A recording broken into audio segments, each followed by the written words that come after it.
It was the moment at this year's Grammys. Country music star Luke Combs singing alongside 1980s icon Tracy Chapman on her song Fast Car.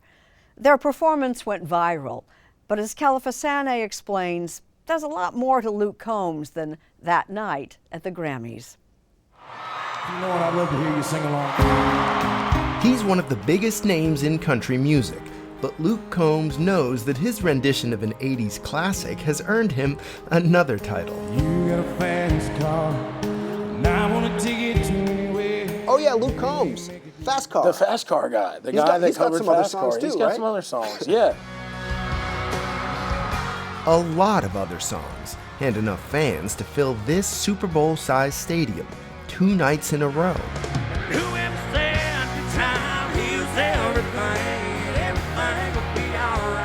In less than a decade, Combs has topped Billboard's country airplay chart 17 times.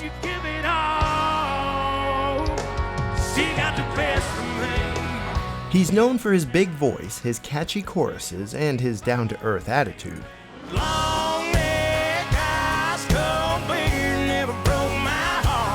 Who are you to your fans? Gosh, man, I'm really not very different than them, you know? I'm a decently average-looking guy to below-average-looking guy, okay? Let's be honest here, you know what I mean? I don't take myself too seriously.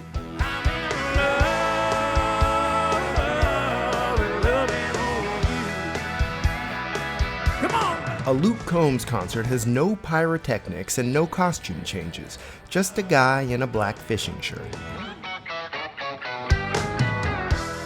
When I started playing music, it was me and a guitar and a song and somebody that wanted to hear it. Whether that was 3 people in my living room or 50,000 people in a stadium. It's always been about the connection between me and whoever's listening. Combs, 34, grew up in North Carolina, an only child crazy about music. As long as I can remember, I've just been singing. You got a fast car, now I want to take it to anywhere. Here I am, baby. It was just constantly listening to music and singing along to stuff on the radio and being in chorus class. I just enjoyed that. I get carried away by the look. I started learning guitar at 21, and by 22 I had played a show and just became like, this is the avenue that I want to take in my life, you know. And it didn't come easy. I wrote a lot of bad songs, but I just enjoyed the process so much that it never felt like work. He moved to Nashville, where he played every bar that would have him and tried to get the attention of record executives. Did you never get discouraged? Like, man, these labels are never going to sign me. Man, I did, and I think the thing that was the most discouraging was I felt like at that time, I'm not getting passed over for like my ability. Like I'm getting passed over because like I don't look the part. That was frustrating, but I never let it bum me out because I was happy doing what I wanted to do. And regardless of anyone else's opinion, I was making a living, I was doing it. Like, I'm a college dropout, I'm here, my parents aren't paying my bills, like, I'm doing it. Then you rode in with your hair in the wind, baby, without warning. And what that ended up meaning was that when you get signed, when you get a single put out and get on the radio, you were ready.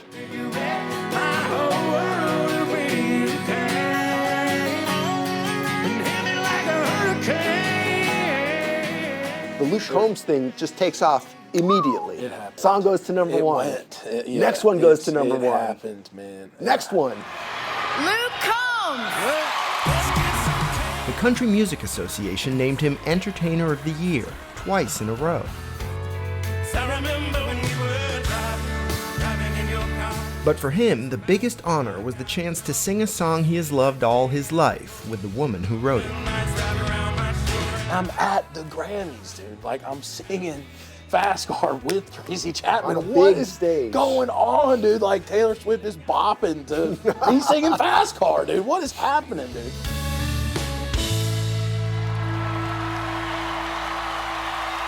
Stick a fork in me, dude, because I'm done. Like, I'm so good with that. All right. See you down there. Combs lives outside of Nashville. You feel more at home in one of these or in a tour bus? Oh, gosh, one of these for sure. Where he and his wife Nicole are raising their 2 boys. I hope he never finds out that I didn't hang the moon. They inspired his new album, Fathers and Sons. Every song has something to do with fatherhood or, being a son or being a dad. It's a concept album. In some ways, Yeah. it's a way less smart concept album, Maybe I'll finally be the man he sees in me. For Luke, it was an opportunity to pay tribute to his father, Chester Combs. My parents both worked 50 hours a week. My dad was essentially a maintenance man. He was a very creative guy that was trapped in the blue-collar world. Luke's dad was surprised but supportive when he said he wanted to be a singer. He was excited about me pursuing something in the creative field, but he was also pretty realistic about how difficult it would be to achieve that. It might work out, He says he's open-minded about his own sons, Tex and Bo. but I'll love whoever you turn out to be. Whatever they decide to pursue or whoever they decide to love, it doesn't matter to me. As long as they're happy and they're fulfilled in their life, that's what I care about. Beautiful, crazy. Of course, what he's chosen is a life on the road. Obviously, I'm gone 3 days a week, but I want them to know that even with my career, the biggest probably that it will ever be, that they were my number one priority. We played in Australia, we played in Europe, we played in Canada. The irony of your life, right? That you're leaving home, you're traveling all over the world, Yeah. and singing songs about your life back home. Yeah. Ought to be a law against the working this hard, still having this much fun. It's exciting to go get to play shows, but I dread leaving them and my wife. I know I'm going to go live my dreams and do everything that I ever wanted to do. But sometimes everything you ever wanted to do changes. And so Luke Combs splits his time between family and football stadiums. And I'm on number way. Not bad for a not-so-regular guy in a fishing shirt. I'm just really thankful that people have found something about me that they love. And whatever that is, I'm very thankful for. Yeah, I'm still on number